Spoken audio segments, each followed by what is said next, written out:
This is a review of Ron McFadden's Rogue Shadow. I really want to build this one for a while now, and now I have the opportunity to actually build this. And I gotta say, out of a lot of the mocks I built, this one's one of the best. I mean, it's so accurate from the gun details at the front to the actual foldable X-foils, and you might be seeing that one is missing, but I'll talk about that in a minute. And also, the glass piece is a little bit different from how Ron had it, but again, I'll talk about that later on. But God, is this so accurate to how the Rogue Shadow looks. This is a 1:250 scale, so it scales with the 10-to-V4 that I had the entire video on how to build a micro-scaled Rebellion fleet. And this thing would go so perfectly with it.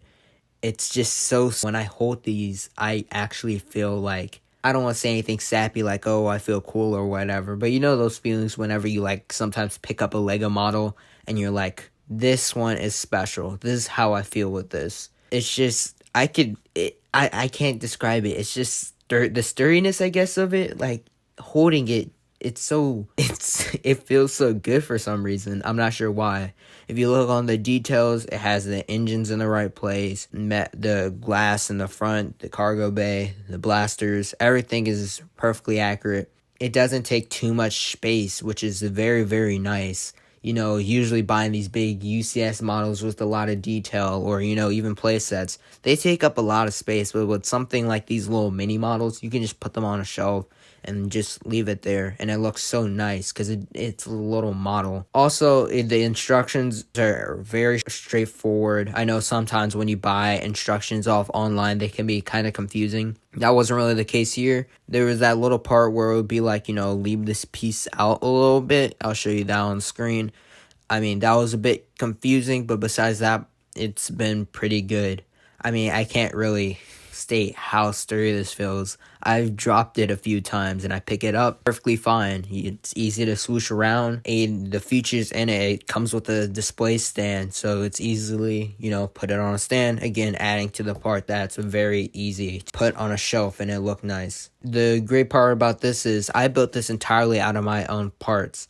Yes, you have the ability to go on Bricklink, buy all the parts, and that can cost you around $25, but I literally just built this all in my collection, and it's very easy to do. Again, he has a parts list when you go on his Rebrickable page, so check that out. I'll have this all in the description. Wrapping it up, I feel like it's nice. If you missed the Rogue Shadow from 2008, it's a great opportunity to, you know, get something. It's way smaller, but it captures the detail of the Rogue Shadow perfectly.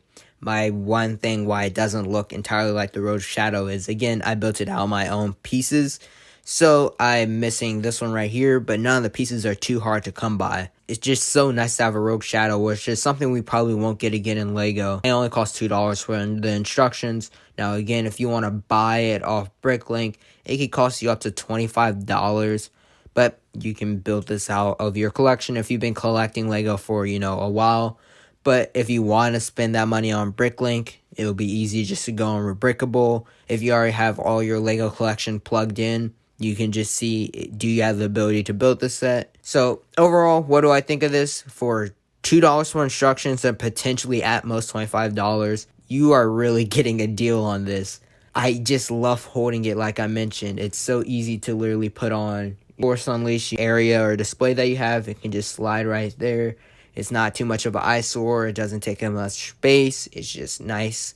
If you want to have it separately on its own, again, you have a stand. And yeah, that's really it. Ron McFadden, again, has a lot of great builds. I'm going to be reviewing more Lego on this channel in this manner of fashion, more of a voiceover. If you like that, then, you know, subscribe, like button, do all that. Again, instructions to build this in the description below.